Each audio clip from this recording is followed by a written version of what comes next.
banyak, apa namanya, banyak rintangan, banyak penghalang yang saya alami dan karena itulah yang namanya mengikut Tuhan Yesus itu harus harus, apa namanya, melalui penderitaan atau mengalami, harus mengalami penderitaan.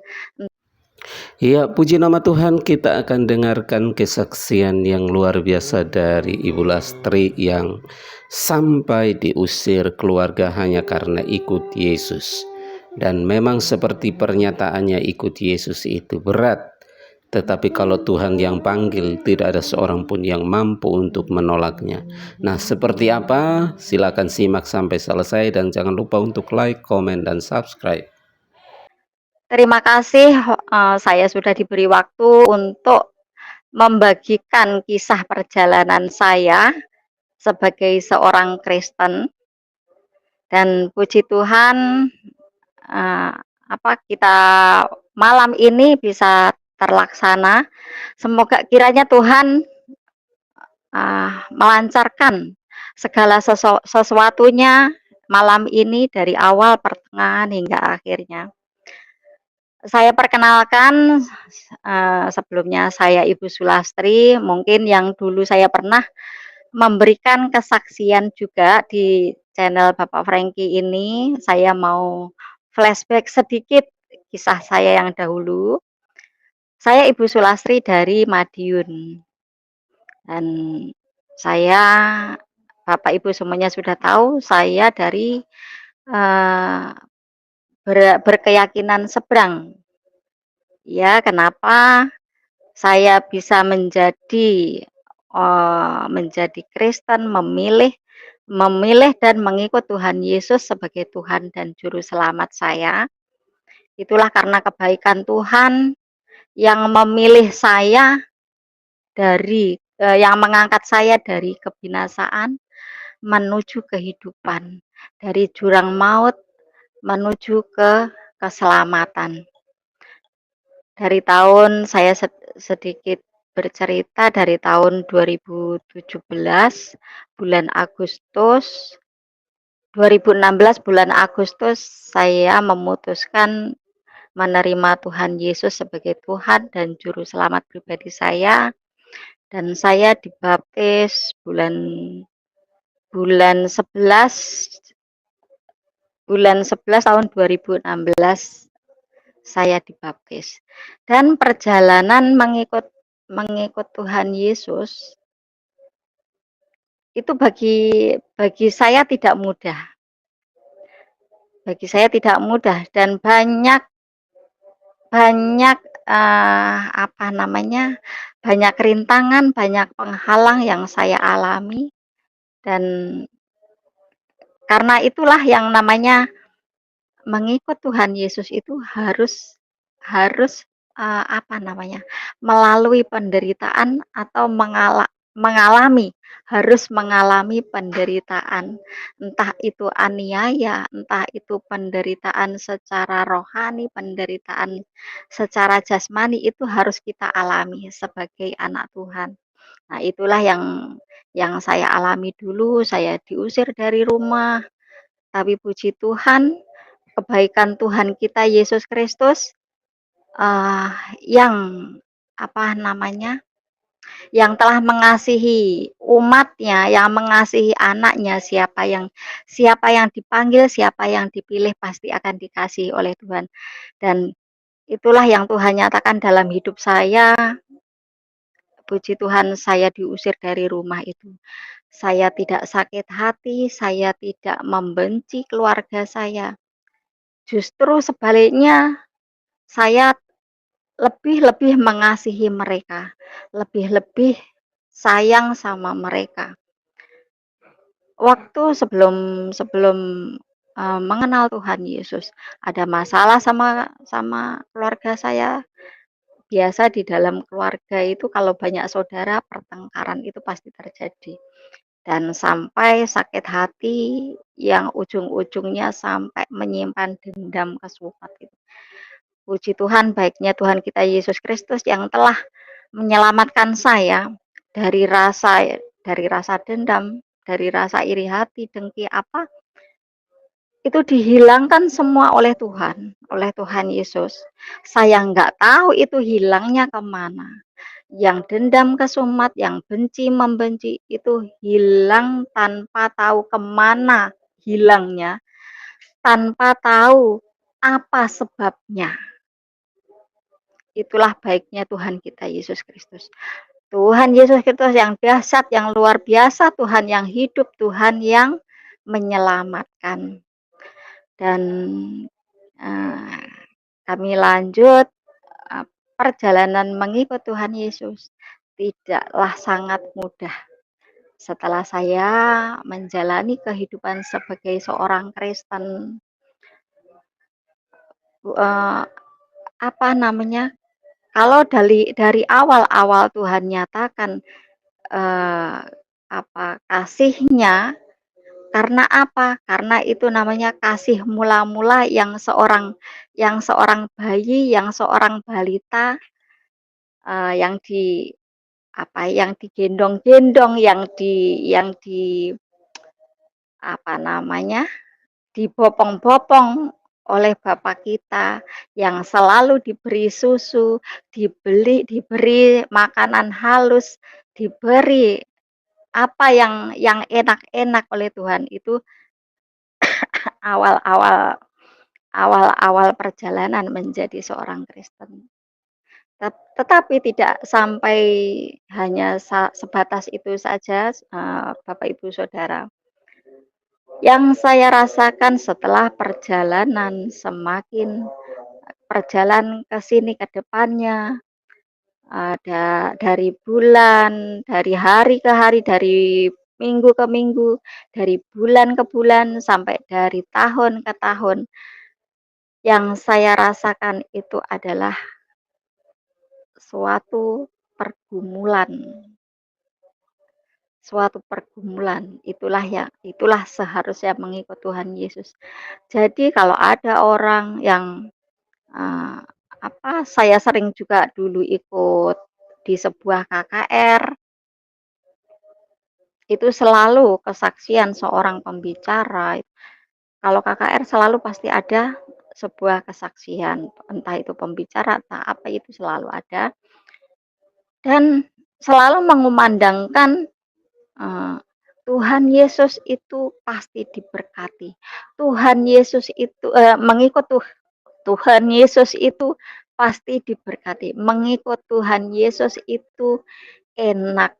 Mengikut Tuhan Yesus itu bla bla bla bla. Tapi saat itu dalam hati saya enggak bisa. Kita harus berpikir diberkati. Oh, baiklah, memang Tuhan itu Tuhan Maha memberkati. Tapi kita berpikir lagi, diberkati dalam hal apa? Kita harus berpikir ke arah situ. Diberkati dalam hal apa? Kalau diberkati secara dalam hal jasmani, itu apa? Iblis pun bisa memberkati kita berlimpah-limpah dengan harta duniawi, bisa. Tapi yang paling utama adalah kita mencari berkat rohani. Itu yang harus seorang Kristen cari. Karena apa? Carilah kerajaan Allah dan kebenarannya.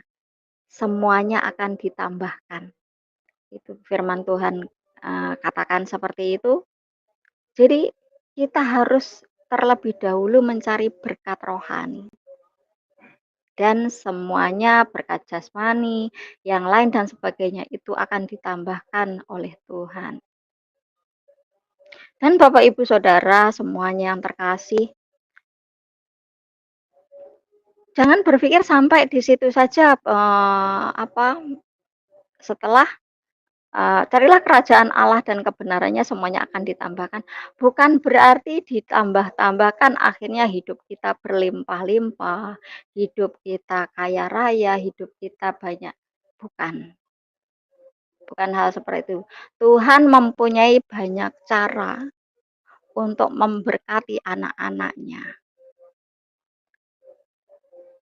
Bukan harus kaya, bukan harus banyak uang, bukan harus banyak harta, enggak harus seperti itu Tuhan memberkati anaknya itu.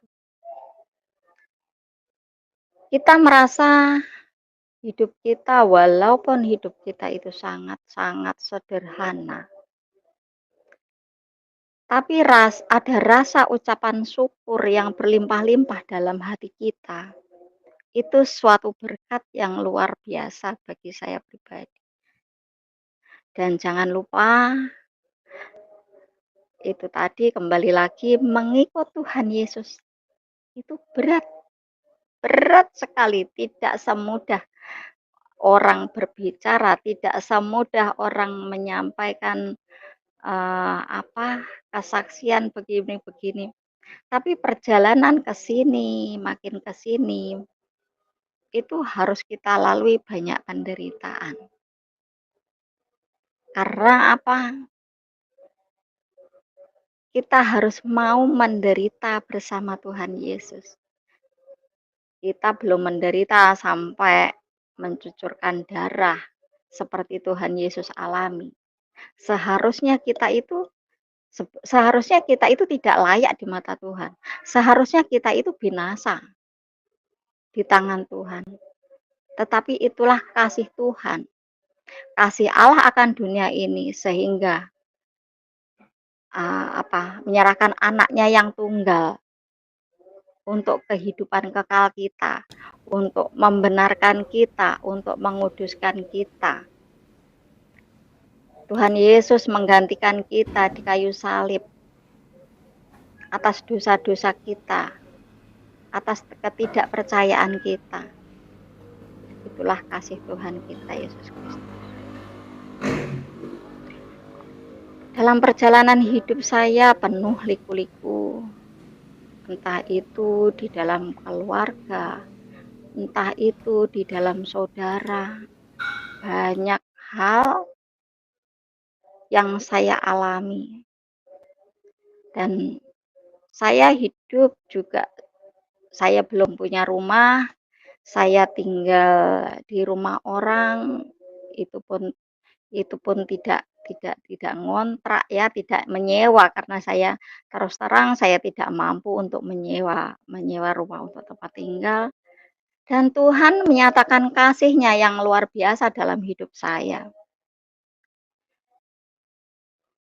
Dalam perjalanan hidup saya di tahun dulu saya pernah menyampaikan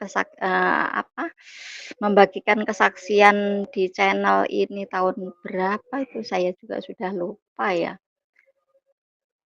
Terus bergantinya beberapa tahun 2022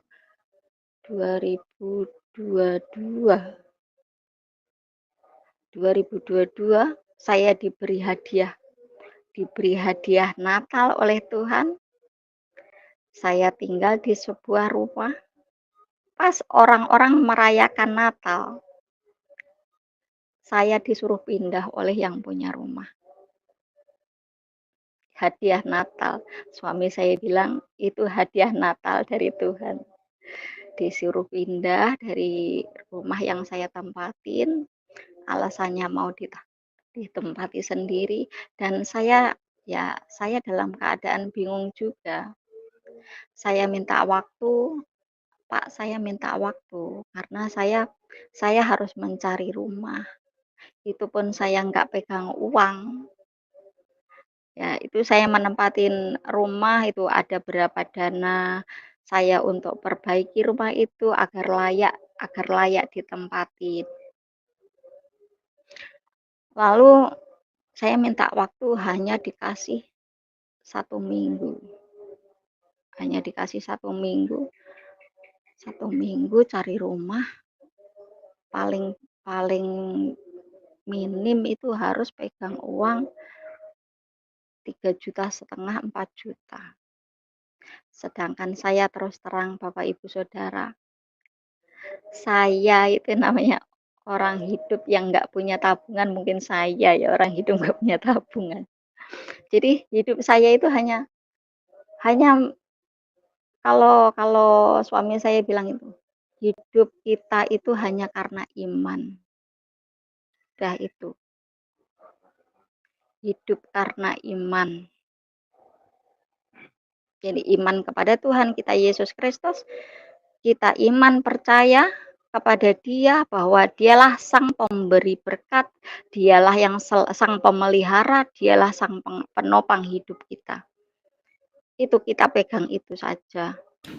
Dan puji Tuhan, dikasih waktu selama seminggu, itu saya hanya bilang, Tuhan, kalau saya harus pindah dari rumah itu, karena saya percaya akan kasih-Mu, Engkau akan memberikan yang terbaik bagi kami, saya bilang. Akhirnya saya cerita-cerita sama teman saya itu, oh, saya cerita, selang sekitar 10 menit 10 menit, 15 menit, saya ditelepon kembali sama teman saya. "Tante Tante tolong ke rumah, Tante sama Om tolong ke rumah." "Loh jam berapa? Kapan?" "Ya kalau bisa sekarang." "Ada apa?" Saya bilang, "Ada apa?" "Pokoknya ke rumah Teh." Dikasih alamat rumahnya lah. Dikasih alamat rumahnya, akhirnya saya bersama suami saya berangkat ke sana. Saya pikir mau mau ada acara apa biasa atau sekedar kumpul atau sekedar ketemu, saya tidak menyangka sama sekali. Disitulah saya langsung dibilang, "Kok kenapa kalau disuruh pindah sama yang punya rumah, kok nggak cerita dari kemarin-kemarin?" Teman saya bilang seperti itu. Nah, saudara. Lalu saya bilang gini, "Lah bagaimana kan bilangnya itu kan mendadak, lah saya kan bingung. Terus saya bingung harus cari rumah ya, saya nggak nggak kepikiran kesampaian," saya bilang gitu. Terus akhirnya saudara dari suaminya yang bilang disuruh menempati. Teman saya itu punya rumah ada berapa rumah, 2 rumah, yang satu itu kosong, tapi sebenarnya sudah disewa orang Jakarta katanya. Disewa orang Jakarta, sudah di DP, nunggu keputusan 3 bulan. Sudah di DP, nanti keputusan iya dan batalnya itu nanti selama 3 bulan. Dan disitulah suaminya teman saya bilang, itu sebenarnya sudah di DP sama orang Jakarta itu, 25 juta apa setahun ya, 25 juta setahun, baru di DP berapa juta gitu. Lalu suaminya teman saya bilang, "Nggak apa-apa tempatin saja." Loh, saya bilang, "Om, lah kan sudah di DP, nanti gimana? Nggak enak dong," saya bilang begitu. "Nggak apa-apa gampang, uang segitu, yang penting Om sama Tante, bisa tinggal dulu," tuh. "Duh saya nggak enak Om." "Nggak apa-apa tenang saja," gitu. Lalu akhirnya ya sudahlah, puji Tuhan saya berterima kasih sama teman saya itu, eee, akhirnya malam Natalan itu kami boyongan. Jadi kami itu pindahan ngangkutin barang-barang sampai sampai dicicil 3 hari, sampai 3 hari, puji Tuhan. Dan saya bersyukur, terima kasih Tuhan Yesus, Engkau Tuhan yang ajaib, Engkau yang Tuhan yang dahsyat bagi kami. Di saat kami sangat membutuhkan, Engkau tahu segala hidup kami. Engkau yang akan menata, Engkau yang akan memberikan rancangan yang indah dalam hidup kami. Jadi kami sama suami bersyukur, "Terima kasih Tuhan, ini hadiah Natal dari Engkau." Suami saya bilang seperti itu. Dan puji Tuhan, kami tinggal di situ, rumahnya besar sekali Bapak Ibu Saudara, rumahnya besar, tinggi, walaupun tingkat gitu, walaupun rumahnya itu ya serem, tapi ya itulah yang disediakan Tuhan buat kami. Kami tempati, kami buat, apa namanya, persekutuan doa. Kalau di kami itu diadakan persekutuan doa itu bergilir seminggu sekali, setiap malam apa, biasanya Rabu malam, harusnya malam ini tapi terus diundur besok jadinya. Karena apa, banyak yang nggak bisa ikut, akhirnya diundur besok, puji Tuhan, dan akhirnya acara di The Miracle TV ini bisa terlaksana malam ini, puji Tuhan. Ini semua karena kebaikan Tuhan. Dan setelah tinggal di rumah itu, Bapak Ibu Saudara, itu tidak sampai di situ saja. Ada perjalanan lagi kehidupan yang harus saya alami. Dari rasa kecewa dari yang punya rumah. Itu pun Tuhan sudah ingatkan ya. Saya tinggal di situ tidak ada rasa damai sejahtera. Padahal saya di situ itu tinggal di situ gratis. Lalu saya dikasih pekerjaan walaupun menjadi ART di rumah keluarga itu enggak masalah. Hidup kita harus menjadi berkat bagi orang lain. Walau hanya seorang ART, AR itu jasanya sangat luar biasa bagi saya. Karena apa? Bisa menyenangkan orang, orang menjadi bahagia, orang menjadi rasa bersyukur, terima kasih Mbak, terima kasih Tante sudah membantu kami, itu berkat yang luar biasa bagi kami. Dan saya digaji, dikasih tempat tinggal gratis, tapi dari minggu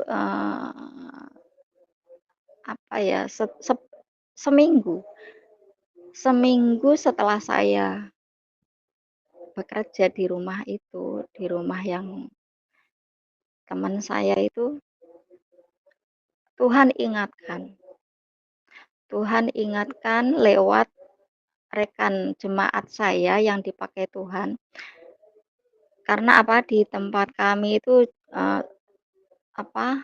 karunia roh, 9 roh karunia itu bekerja, karunia bernubuat, karunia penglihatan, karunia mengajar, itu bekerja. Dan saya mendapat pesan dari Tuhan lewat rekan jemaat. Saya ditelepon, suruh menyampaikan ke saya, "Bu, saya dapat pesan dari Tuhan." Tuhan bilang apa? Anakku harus keluar dari rumah itu. Aku tidak berkenan anakku berlama-lama tinggal di rumah itu. Aku tidak berkenan.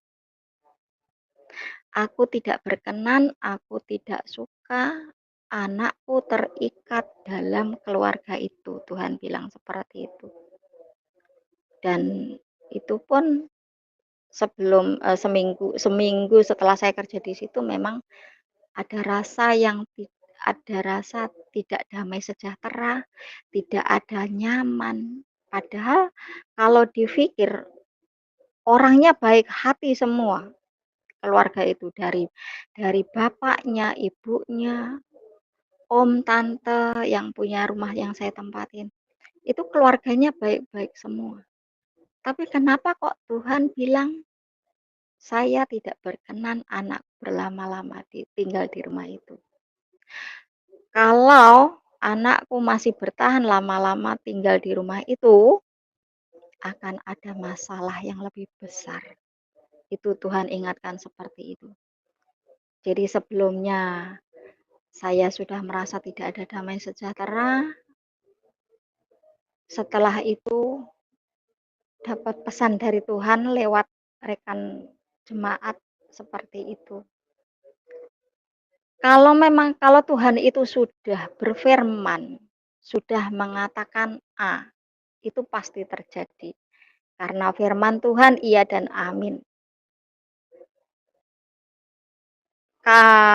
Firman Tuhan, apa yang dikatakan Tuhan itu tidak akan kembali dengan sia-sia dan pasti itu terjadi.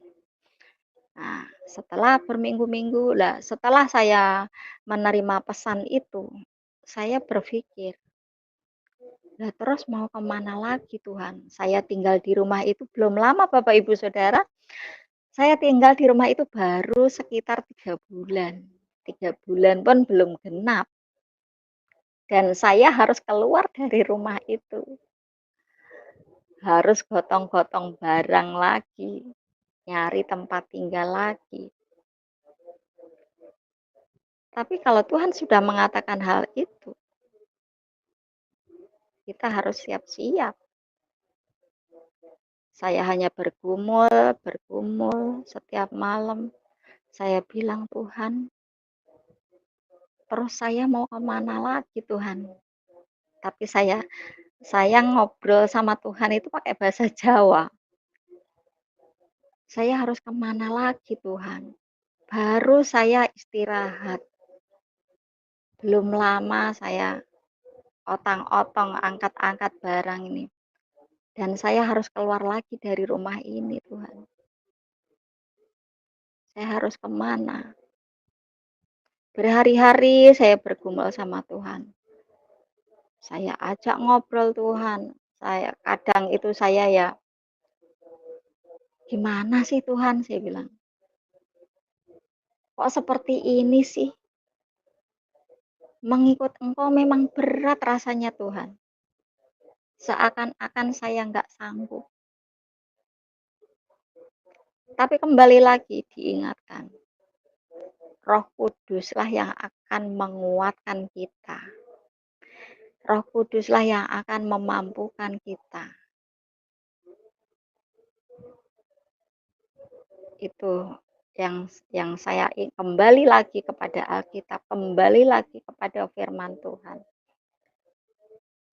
Pencobaan-pencobaan yang kamu alami itu tidak sebanding dengan kemuliaan yang akan kita terima nanti. Dan pencobaan-pencobaan yang kita alami tidak melebihi batas kemampuan manusia. Tuhan katakan seperti itu. Jadi ya kita sebagai seorang Kristen, kita harus bisa merasakan, benar-benar merasakan kebaikan Tuhan kita Yesus Kristus itu dalam hidup kita. Kita harus banyak merenungi firman Tuhan. Apa yang dimaui Tuhan dalam hidup kita. Kita harus mengenal Tuhan, bukan hanya sebatas tahu Tuhan kita Yesus. Kita hanya tidak bisa hanya sebatas tahu. Kalau hanya sebatas tahu, semua orang Kristen, semua di luar Kristen pun tahu bahwa Yesus itu Tuhan dan Juru Selamat. Tapi bukan itu yang Tuhan inginkan. Bukan hanya sebatas itu saja. Yang Tuhan inginkan adalah mengenal Dia. Mengenal kuasa dan kebangkitannya. Agar kita tidak terjatuh dan tidak tersandung. Dalam kita hidup mengikut Tuhan kita itu. Dan setelah itu saya berhari-hari, bermalam-malam saya bergumul. Saya ditunjukkan ayat Alkitab di dalam tapi enggak saya buka ya, di dalam Mazmur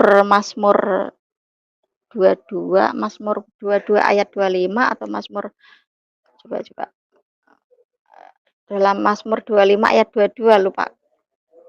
Nah, disitulah Tuhan ingatkan dalam ayat itu, dan saya langsung terima kasih Tuhan, terima kasih.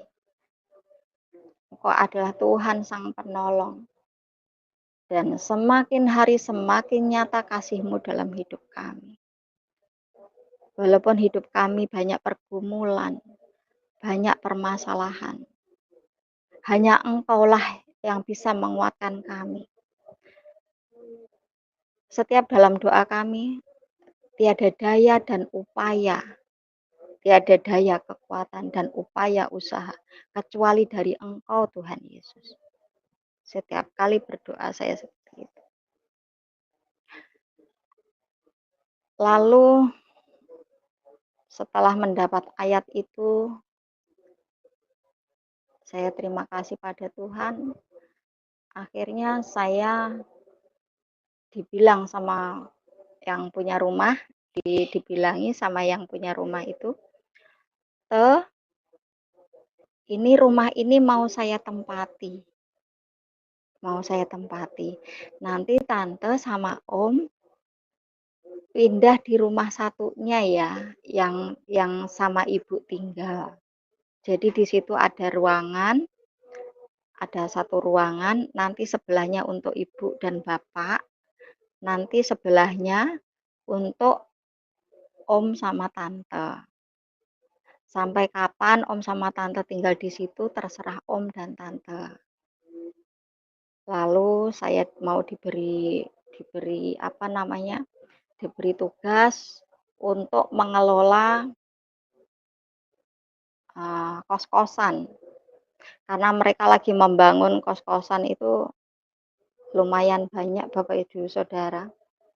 Ada yang 24 pintu, ada yang 16 pintu, ada yang 12 pintu, ada yang 24 pintu. Itu aktif semua dan saya mau diberi tugas untuk tanggung jawab hal itu. Tapi karena saya sudah diingatkan oleh Tuhan itu tadi Bapak Ibu Saudara, Tuhan bilang aku tidak berkenan anakku terikat dalam keluarga itu. Akhirnya saya mengatakan sama yang punya rumah itu, maaf om, saya nggak bisa. Saya harus pulang ke keluarga suami saya. Karena keluarga suami saya itu kan ada orang tua dua, mertua sama nenek. Dan mertua saya itu kan juga sering sakit-sakitan karena sudah capek mengurus nenek sudah tua, sudah nggak bisa apa-apa di tempat tidur.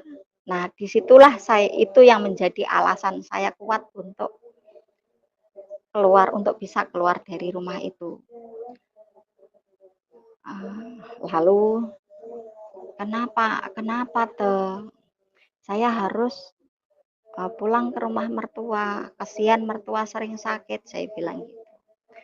Terus dihalang-halangi sama yang punya rumah itu.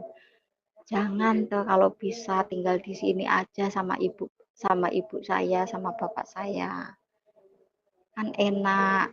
Nanti dari saya masih dapat gaji, terus ngurus kos-kosan, terus di situ nanti bisa jualan apa yang dibutuhkan anak kos, uangnya bisa ditabung buat tante, buat om. Mereka bilang seperti itu. Secara jasmani ya memang nyaman untuk tabungan masa depan gitu kan, secara jasmani, secara materi. Tapi kalau Tuhan sudah tidak berkenan, saya nggak bisa bantah apa yang dikatakan Tuhan. Saya bersikukuh untuk keluar dari rumah itu. Kasihan mertua saya om, sudah tua ngurusin nenek. Nenek sudah nggak bisa apa-apa. Disuruh mikir juga Bapak Ibu Saudara.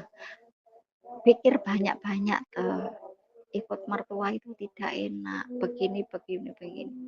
Iya, saya tahu. Tapi bagaimanapun saya harus pulang ke sana. Kasihan sama mertua saya. Saya bilang gitu. Karena mertua saya juga kan suaminya sudah nggak ada. Tinggal mertua perempuan sama nenek. Akhirnya saya bilang, ya sudah, langsung besoknya Bapak Ibu Saudara. Langsung besoknya itu saya ya sudah mulai beres-beres. Tapi sebelum beres-beres itu Tuhan sudah tunjukkan bahwa akan ada masalah yang lebih besar. Kalau lama-lama tinggal di rumah itu akan ada masalah yang lebih besar. Itu Tuhan tunjukkan dari yang punya rumah membuat kami kecewa, membuat kami sakit hati, walaupun dengan secara halus, tapi membuat kami sakit hati. Tapi ya sudahlah, wong Tuhan sudah berkata seperti itu. Ya kita harus rela. Disitulah yang terakhir itu suami saya sakit. Benar-benar apa hasil dari tinggal di rumah itu Tuhan bersihkan. Yang hasil gaji saya kerja selama di situ Tuhan habiskan, Tuhan bersihkan, tidak sisa sepeser pun Tuhan tidak menyisakan. Karena apa? Tuhan bilang, aku tidak berkenan cara hidup mereka. Tuhan bilang seperti itu. Jadi ya hasil yang dari walaupun itu boleh keringat saya, Tuhan bersihkan. Sampai kami tidak pegang uang. Tidak pegang uang seberapa pun. Akhirnya kami pindah dengan tangan yang tidak pegang uang. Kami pindah ke rumah mertua saya. Tapi tetap kita bersyukur. Kita harus punya pemikiran yang positif terhadap Tuhan. Apapun keadaan, permasalahan, pergumulan, sepahit apapun dalam hidup, itu adalah rencana Tuhan. Ada rancangan-rancangan yang indah di balik semua itu. Lalu kami pindah 2 hari pindah, sudah selesai siang itu sudah selesai pindah, sore saya ke rumah mengembalikan kunci rumah itu. Saya bilang, Om, ini nanti saya langsung tidur di rumah mertua. Jadi rumah itu jangan sampai kosong. Karena rumah itu termasuk dibilang serem-serem memang. Sangat serem. Loh kenapa teh? Sudahlah pokoknya jangan sampai kosong. Saya tidur di rumah mertua. Rumah itu langsung sampean tempatin. Akhirnya saya bantu sama suami saya Bapak Ibu. Yang ngangkutin gelas, kasur, bantal untuk tidur malamnya. Sudah selesai saya tinggal sama mertua. Belum ada satu bulan Bapak Ibu Saudara. Pas lagi ibadah, saya ditelepon sama yang punya rumah. Namanya ibadah kan HP saya pasti saya matikan, saya silent gitu. Sudah selesai ibadah, saya lihat HP kok ada panggilan tak terjawab. Saya telepon kembali. Ada apa? Oh, maaf tadi masih ibadah, saya bilang gitu. Ini masih di tempat gereja ya, Teh. Ya, Om, ada apa? mau tanya katanya. Mau tanya, saya pikir ada masalah apa ini. Lalu dia menceritakan, bertanya, selama tante tinggal di rumah itu ada apa mengalami apa Saya langsung mengarah pembicaraan dia, tapi saya pura-pura bertanya, maksudnya Om, saya bilang, selama tante sama Om tinggal di situ itu ada masalah apa ya? Nggak ada apa-apa itu, saya bilang gitu. Nggak ada apa-apa, kenapa? Saya bilang gitu. Nyaman-nyaman saja, saya bilang. Malah yang benar yang jujur iya ada apa? Kok saya nempatin di rumah itu baru berapa ini saya sudah diganggu gini-gini, istri saya sudah diganggu begini-begini, seperti itu. Nggak ada Om, baik-baik saja saya tinggal di rumah itu. Ya kalau untuk rumahnya memang rumah itu sangat, ya mungkin sebelum ditempatin itu yang nempatin dulu mungkin apa gimana saya nggak tahu. Memang kalau dibilang penghuni ya banyak sih di situ, penghuninya banyak. Saya pun merasakan, saya bilang, karena saya juga punya piaraan saya juga merasakan. Tapi sejauh itu nggak ada gangguan yang begini-begini, tenang, nyaman-nyaman saja, saya bilang gitu. Tante bohong katanya gitu. Iya Om, benar. Terus lalu akhirnya Bapak Ibu Saudara,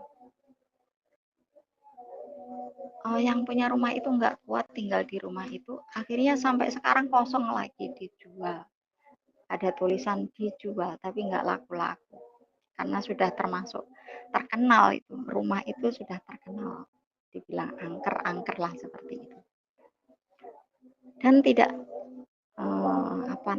tidak sampai di situ saja. Setelah sekian lama saya ikut di mertua, awalnya nyaman-nyaman saja sampai akhirnya dapat 2,5 bulan kalau nggak salah ya, ada lagi permasalahan dari keluarga suami, dari adik ipar saya yang namanya satu keluarga kan pasti ada masalah, pasti selalu ada dalam keluarga itu permasalahan. Tetap saya masih bisa bertahan. Yang penting saya nggak bikin salah. Yang penting saya berusaha berbuat yang terbaik dalam keluarga suami. Dan akhirnya pada hari yang sangat berat, saya harus keluar dari rumah itu juga. Saya disuruh sama mertua saya harus keluar dari rumah itu. Dan ya saya juga menanyakan dengan baik-baik, saya nggak marah, saya nggak apa, hanya saja saya kaget Bapak Ibu Saudara. Sedangkan kalau dipikir keluarga suami itu kan juga keluarga Kristen. Saya kaget, loh ada apa Bu? Memang salah saya apa? Memang saya berbuat apa? Selama di sini saya ibaratnya apa? Banyak membantu, banyak mempermudah lah, banyak meringankan lah gitu. Tapi tetap mertua saya bilang kami harus keluar dari rumah itu. Dan sampai tetangga-tetangga pun sampai tahu, mereka menguatkan saya, yang sabar ya Tri, yang sabar. Sampai tetangga bilang gitu, katanya orang Kristen itu pengajarannya kasih. Nah, itulah Bapak Ibu Saudara. Jadi mereka di luar sana, di luar Tuhan, mereka tahu bahwa di dalam kekristenan itu ajarannya kasih. Tapi apa yang terjadi? Apa yang terjadi? Sebaliknya. Sampai tetangga bilang katanya di Kristen itu ajarannya kasih. Kok seperti itu? Katanya. Kok ngusir-ngusir? Mereka bilang gitu. Akhirnya saya jawab apa? Ya nggak apa-apa lah Bu, nggak apa-apa saya diusir. Yang penting saya tidak merasa berbuat salah, dan walaupun bagaimana itu tetap ibu saya. Walaupun itu mertua, tapi di dalam hati saya nggak ada kata mertua. Tetap itu ibu saya. Saya tanyakan dengan baik-baik, saya difitnah ke sana kemari. Saya cuma bilang gini, Bu, Ibu setiap ngobrol sama saya yang diperkatakan tentang kasih. Apa enggak malu sama orang? Apa enggak malu di luar Tuhan? Tapi kenyataannya kok seperti ini. Saya enggak marah, Bu. Enggak, sama sekali saya enggak marah, saya bilang gitu. Saya hanya mengingatkan, mungkin Ibu lupa. Mungkin Ibu belum bisa memahami bagaimana itu kasih, apa itu kasih. Kasih itu sabar. Oke lah Ibu sabar. Kasih itu lemah lembut. Oke lah, Ibu bisa lemah lembut. Kasih itu murah hati. Nah, apa Ibu sudah murah hati? Itulah yang harus kita renungkan, Bu. Katanya dulu kalau saya tinggal sama Ibu bilang kita bisa sharing-sharing firman. Tapi kenyataannya apa sekarang? Saya kok diusir, saya kok disuruh pergi. Tapi ya nggak apa-apa lah, Bu. Yang penting hati saya tidak membenci Ibu. Yang penting hati saya tulus sayang sama Ibu dan nenek, saya bilang gitu.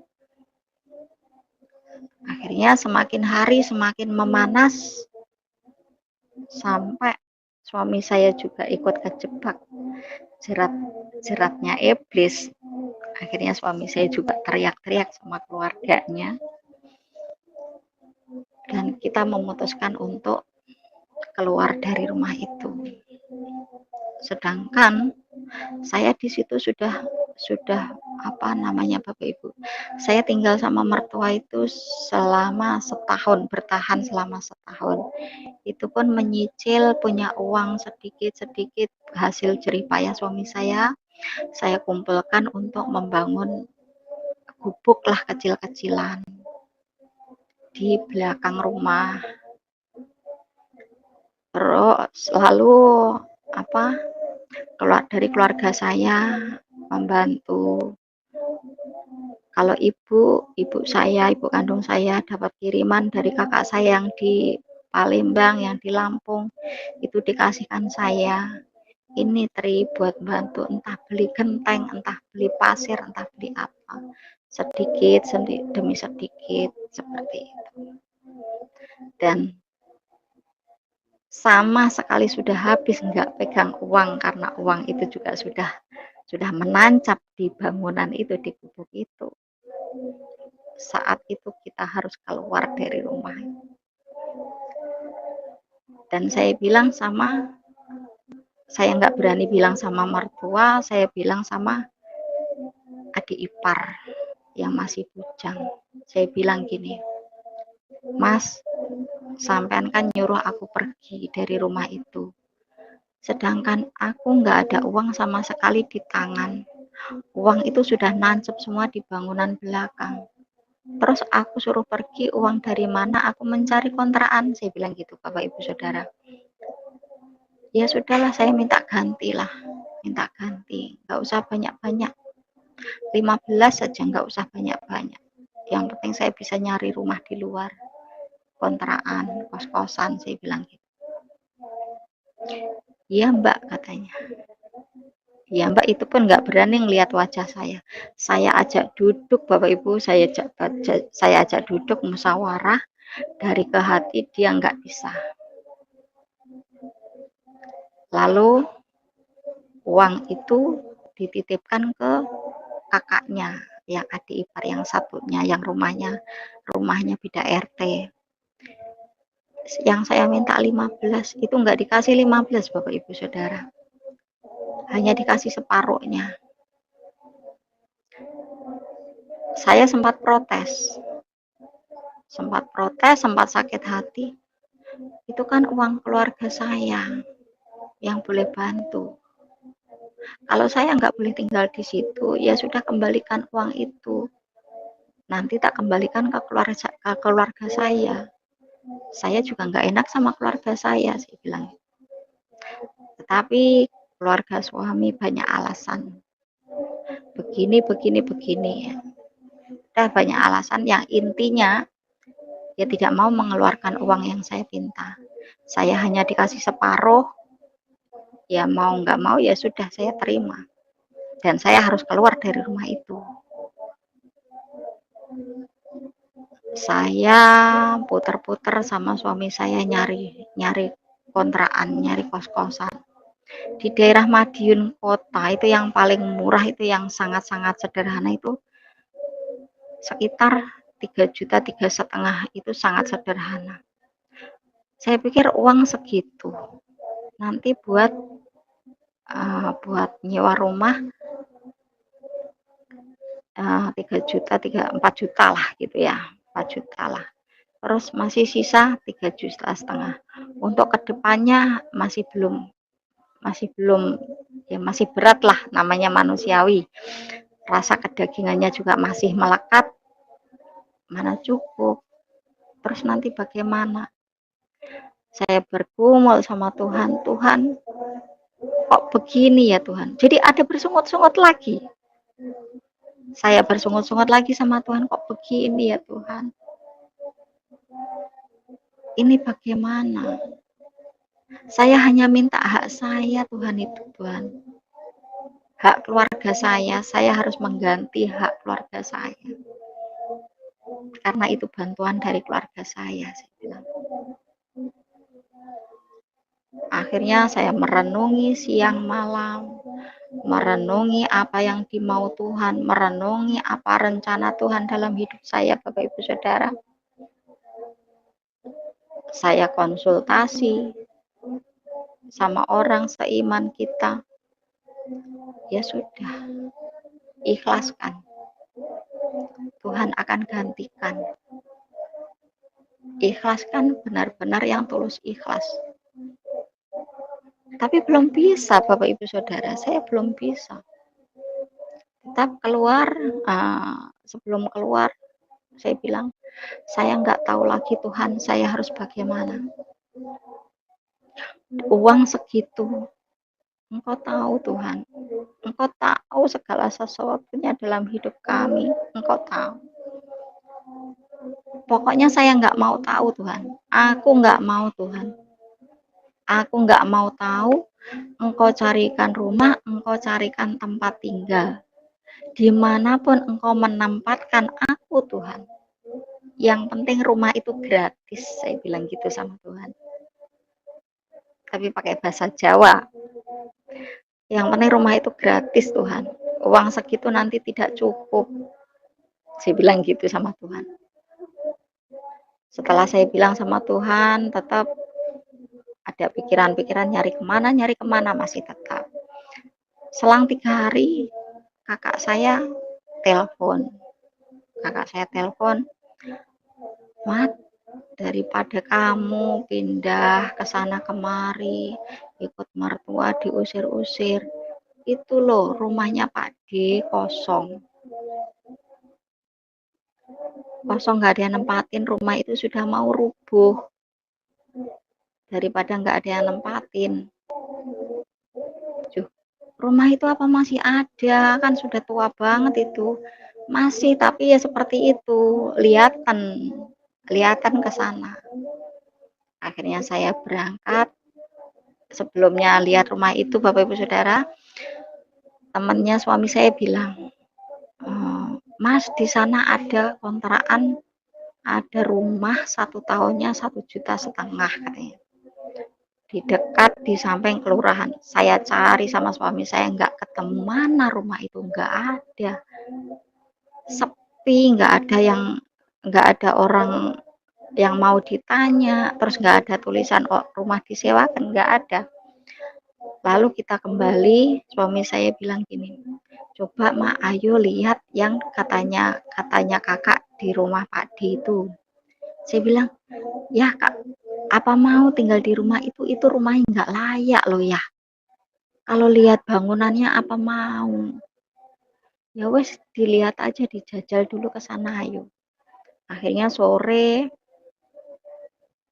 kita lihat keliling karena nggak bisa masuk kan, keliling. Itu rumahnya temboknya sudah bongkah Bapak Ibu Saudara. Karena rumah zaman dulu itu kan apa namanya? Luluhnya itu bukan semen, pasir, tapi tanah liat. Zaman dulu itu kan tanah liat. Temboknya itu bata, tapi luluhnya itu tanah liat. Sampai di apa namanya, kalau bahasa Jawa itu dilepoh, itu lepohnya juga tanah liat. Lalu di catnya itu cat apa namanya, kapur yang putih itu Bapak Ibu Saudara, kapur gamping namanya. Rumahnya sudah bongkah semua. Terus suami saya bilang gitu, nggak apa-apa Ma, tinggal di rumah ini aja. Bener mau ya? Iya wes, nggak apa-apa, nanti kita betulin sedikit demi sedikit, suami saya bilang gitu. Ya sudah, kita memutuskan untuk tinggal di rumah itu yang sampai sekarang puji Tuhan saya tempatin ini, Bapak Ibu Saudara. Ini di rumahnya Pak D yang nggak layak pakai lah. Dan uang segitu yang ada di tangan yang boleh kasih dari adik ipar yang 7,5 itu, langsung dibelikan pasir, dibelikan semen. Lalu teman saya dulu waktu di Nasi Padang,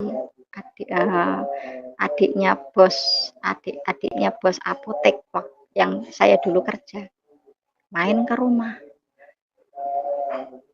Kamu itu loh Mas, kok saya pindah ke sana tahu, pindah ke sini tahu, heran aku. Terus tahu beli pasir kan, besok pagi-pagi teman saya itu datang. Ayo tak bantuin, ayo apa yang mau dikerjain, pagi-pagi itu. Ayo tak bantuin, ayo dikerjain. Memangnya buat bayar nanti apa? Wong aku nggak punya duit kok. Bayar tukang emangnya segampang itu, dia bilang. Teman saya bilang apa? Nggak usah bayar. Yang penting aku beli no rokok. Kata teman saya bilang gitu, Bapak Ibu Saudara. Yang penting aku beli no rokok. Nggak usah, ibaratnya nggak usah makan apa, yang penting aku bikinan kopi. Jadi jarang makan nasi Bapak Ibu Saudara itu. Kopi habis bikin rokok. Dan ya benar Bapak Ibu Saudara, saya itu tidak membayar untuk tenaganya, enggak. Jadi ada uang 100, Mas saya punya uang 150 ya, kamu 50 aku 50 ya. Ya nggak apa-apa. Nanti ada, Mas aku nggak punya uang, punya uang 50 besok aja ya. Seperti itu Bapak Ibu Saudara. Di saat saya punya uang 150, Mas ini aku punya uang 150, kamu yang 100, aku yang 50 ya. Iya, manut Bapak Ibu Saudara. Puji Tuhan, itu karena kalau bukan karena Tuhan, enggak ada seperti itu, enggak bisa seperti itu. Zaman sekarang mana ada sih orang kerja kuli tapi gajinya semau, ibaratnya semau yang gaji. Enggak ada Bapak Ibu Saudara. Itulah kebaikan kita Tuhan Yesus Kristus. Tapi ya belum selesai Bapak Ibu Saudara. Hanya baru temboknya luar saja, dalamnya masih amburadul, dalamnya masih temboknya masih bongkah-bongkah. Ya kadang itu kalau ada orang masuk ke rumah ini ya suka malu, tapi ya harus bagaimana, memang keadaannya seperti ini. Saya bilang, terus saya bilang gini, yuk maaf ya rumahnya kayak gini. Alah nggak apa-apa Mbak, santai saja, tenang. Nanti mau dibetulin juga rumahnya orang, masa dibetulin baik bagus-bagus katanya gitu. Tapi bagi saya ya kalau ada ya nggak apa salahnya kita betulin, biar kita terasa nyaman tinggal di rumah ini seperti itu. Lalu yang punya yang punya tempat ibadah, karena yang punya tempat ibadah itu kan tahu kalau saya pindah lagi rumah, saya dibantu dikasih uang 200. Mbak Lastri, ini saya ada berkat sedikit buat beli semen. Ya Bu, nggak usah, uang itu bukan rumah saya bilang gitu Bapak Ibu Saudara. Itu bukan rumah saya, itu rumah Pak D. Nggak apa-apa Mbak Lastri, yang penting sampean nyaman tinggal di rumah itu. Nggak apa-apa, terima, jangan ditolak. Saya bisa bantunya ya seperti ini, segini. Akhirnya saya terima kasih Bu, terima kasih, Tuhan berkati, saya bilang gitu. Akhirnya pulang langsung saya suruh belikan semen Bapak Ibu Saudara itu sama suami saya. Ini dari ibu yang punya tempat ibadah ya, suruh beliin semen, dibelikan semen. Langsung diselesaikan sama yang teman saya itu. Ya itulah puji Tuhan Bapak Ibu Saudara, kebaikan Tuhan. Jadi apapun pergumulan dalam hidup kita ini, kesusahan apa, permasalahan apa, sepahit apapun, tetaplah jangan sampai jauh dari Tuhan. Jangan sampai kita meninggalkan Tuhan, jangan sampai punya prasangka yang kurang baik terhadap Tuhan.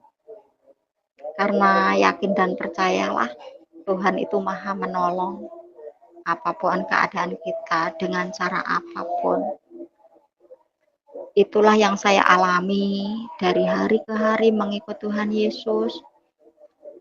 Di suatu saat ibu saya juga jatuh itu tulangnya patah.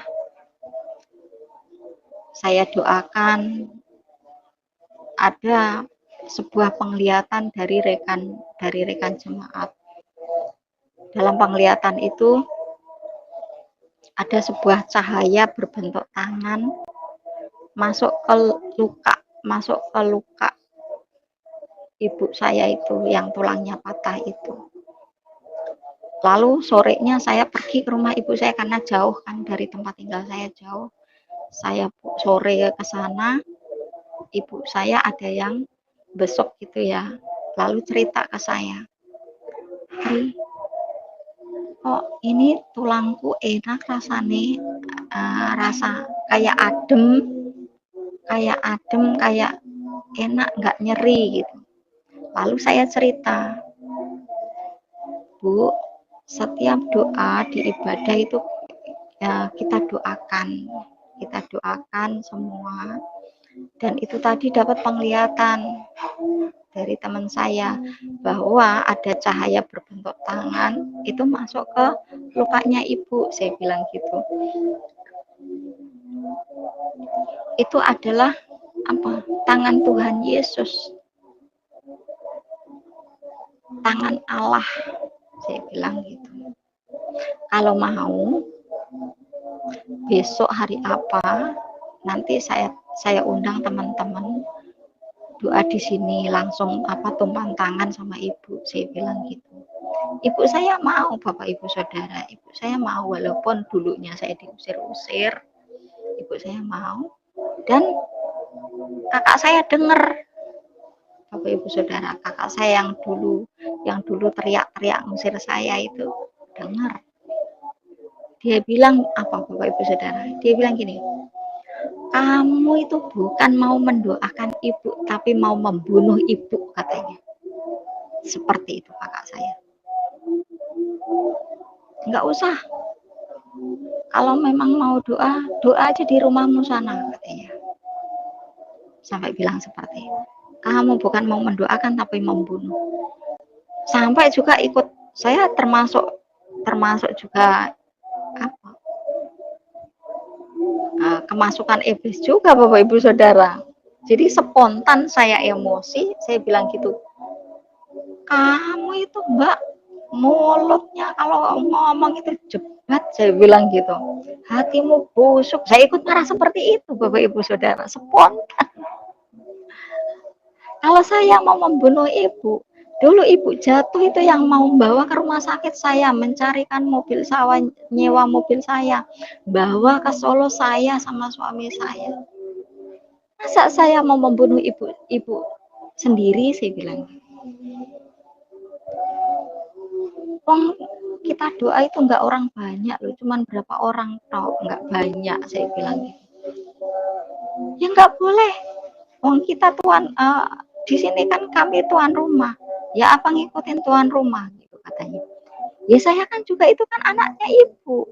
Saya mendoakan ibu saya biar cepat sembuh, saya bilang gitu. Kalau saya bilang nggak boleh ya nggak boleh, katanya. Kata kakak saya gitu. Kalau mau doa ya sudah, doa di rumahmu aja, nggak apa-apa, terserah. Gitu kakak saya. Akhirnya saya telepon sama teman-teman saya, sama Pak Pendeta. Dulu Pak Pendeta saya masih hidup. Ya sudah Mbak Lastri, nggak usah sakit hati, nggak usah buat apa. Iya Pak, saya spontan Pak, saya kemasukan iblis juga akhirnya Pak. Nggak boleh, makanya harus hati-hati. Pendeta saya bilang gitu. Ya sudah Pak, kalau enggak besok kita ini aja, kita arahkan ke rumah saya aja ya Pak, enggak apa-apa doanya. Akhirnya diadakan persekutuan doa di rumah saya. Di situ pas pujian penyembahan itu Tuhan ingatkan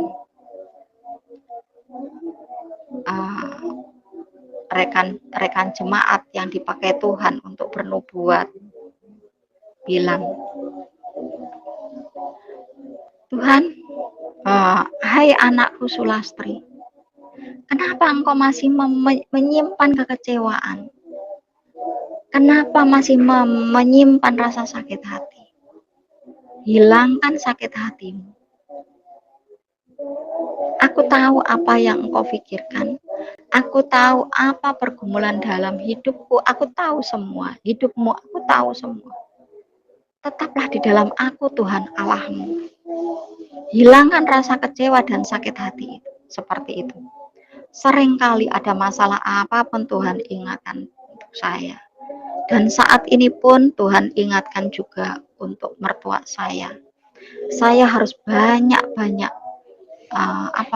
mengampuni, harus bisa mengampuni dengan setulus hati untuk keluarga suami saya. Dan doa saya pada Tuhan, Tuhan berikan hati yang bisa mengampuni orang yang selalu menyakiti hati kamu. Itu yang selalu saya panjatkan doa saya kepada Tuhan. Dan puji Tuhan, saat ini saya sudah bisa mengampuni keluarga suami saya sepenuhnya. Saya bisa mengampuni orang yang bersalah pada kami. Itu karena kekuatan Roh Kudus. Kekuatan Roh Kudus dalam hidup kami. Karena apa? Kalau kita tidak bisa mengampuni, Bapa di surga tidak akan mengampuni. Ya. Dan di dalam kekristenan kita jangan sampai hanya menjadi Kristen yang biasa-biasa saja. Kita harus tahu apa yang dimaui Tuhan dalam hidup kita. Khususnya pesan Tuhan di akhir zaman ini apa? Sudah dibukakan di rahasia-rahasia kitab Wahyu, itu sudah dibukakan bagi mempelai Kristus, bagi mempelainya.